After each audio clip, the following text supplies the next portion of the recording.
Gracie Era, 1993, the very first UFC event.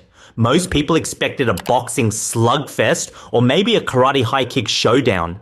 Instead, they got Hoist Gracie, 170 pounds of Brazilian jiu-jitsu sorcery, pulling off submissions the audience didn't even have names for yet. This man didn't throw punches. He didn't need to. He tapped out giants, wrestlers, and strikers with triangle chokes, armbars, and rear naked chokes, all while wearing a key. It was quiet, methodical, deadly. The world realized for the first time, fighting on the ground isn't just effective, it's dominant. This era wasn't about highlight reel knockouts, it was about flipping the script. The Gracies turned MMA into human chess, and Hoist was the grandmaster. It wasn't flashy, but it was a cultural shift. And the shockwaves still felt today every time a striker gets taken down and mauled. Tito Ortiz Era. The early 2000s were rough for the UFC, but then came Tito Ortiz. Part wrestler, part villain, part walking flame shorts. He brought charisma, controversy, and chaos to a sport still trying to find its identity.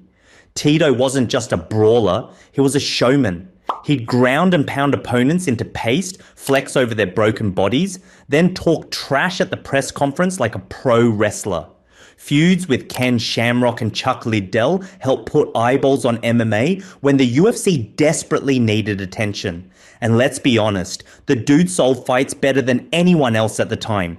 He was the first mainstream MMA star with that love him or hate him factor.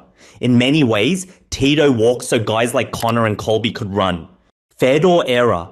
While the UFC was building stars, Japan had a myth.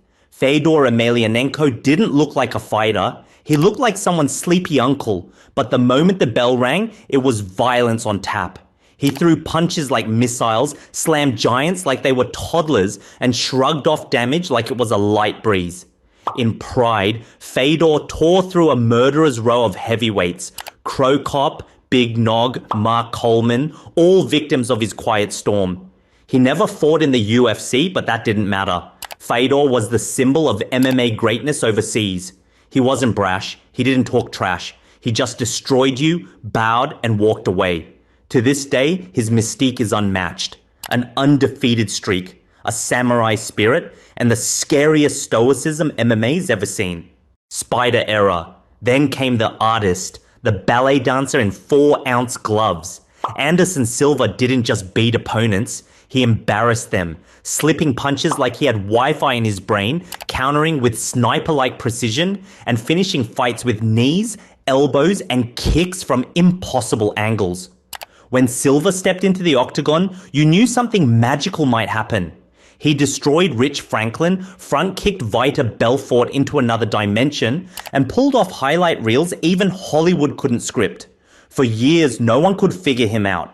His movement was hypnotic. His range control was surgical. He made elite fighters hesitate, panic, and ultimately fall. Even his downfall came with drama, mocking Weidman, then getting clipped. But his legacy, untouchable. This was the era where MMA became a canvas and Silva was the painter. GSP Era. GSP brought calculation to chaos. He was less gladiator, more tactician. He'd study you, dissect your strengths, neutralize them, and beat you at your own game. Karate kicks, double leg takedowns, sharp jabs, and relentless pressure, all wrapped in polite humility. He took down wrestlers, outstruck strikers, and barely lost a round in his prime. And when he did lose, he came back and avenged it, better than before. Whether it was BJ Penn, Koscheck, or Alves, they all got dissected in the lab that was GSP's fight IQ. He ruled the welterweight division for years. Then, just when people thought he was done, he returned after 4 years to win the middleweight belt. No warm-ups, no tune-up fights, just greatness on demand. GSP's era was about excellence, not chaos. He didn't yell, he didn't need to, he just dominated.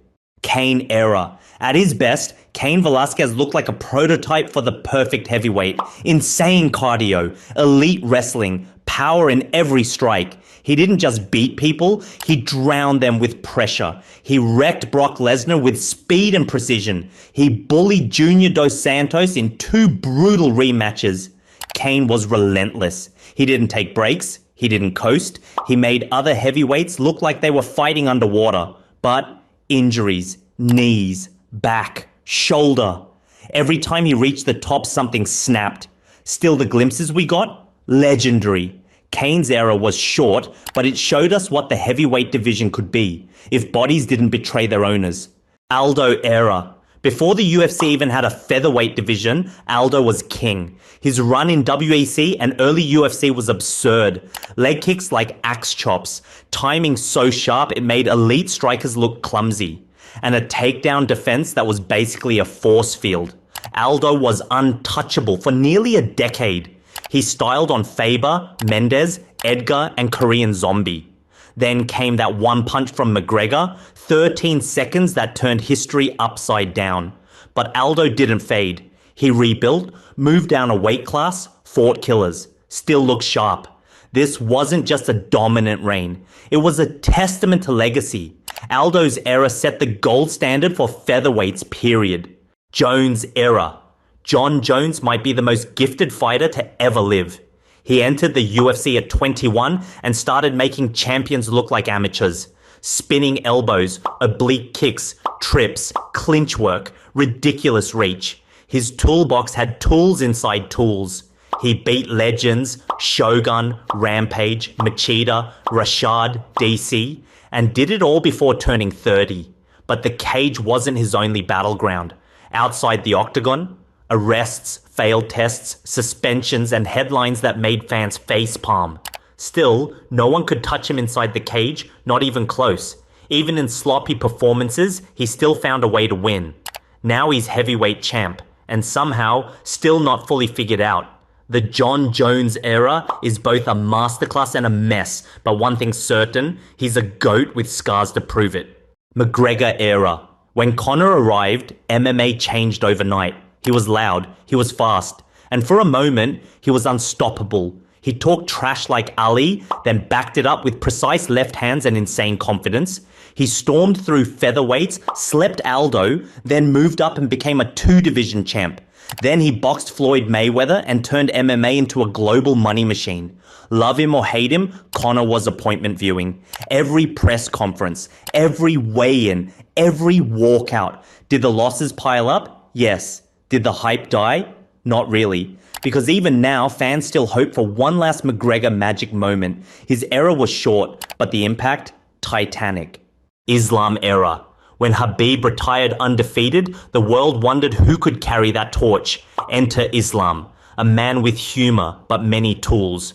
He doesn't just grapple, he controls. He doesn't just strike, he calculates. And under the guidance of Khabib, he's evolving faster than anyone expected. He out-wrestled world-class wrestlers, outstruck elite strikers, and now holds the lightweight crown with the same silent confidence Khabib once did, but with sharper stand-up and a growing fan base. Islam isn't here for fame. He's here to dominate, and if things keep going like this, his era could last a long, long time.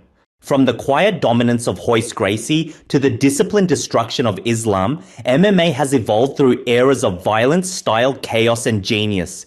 Each one gave us something different, a new look at what it means to be great. So, which era do you think defined MMA? Drop your pick in the comments below.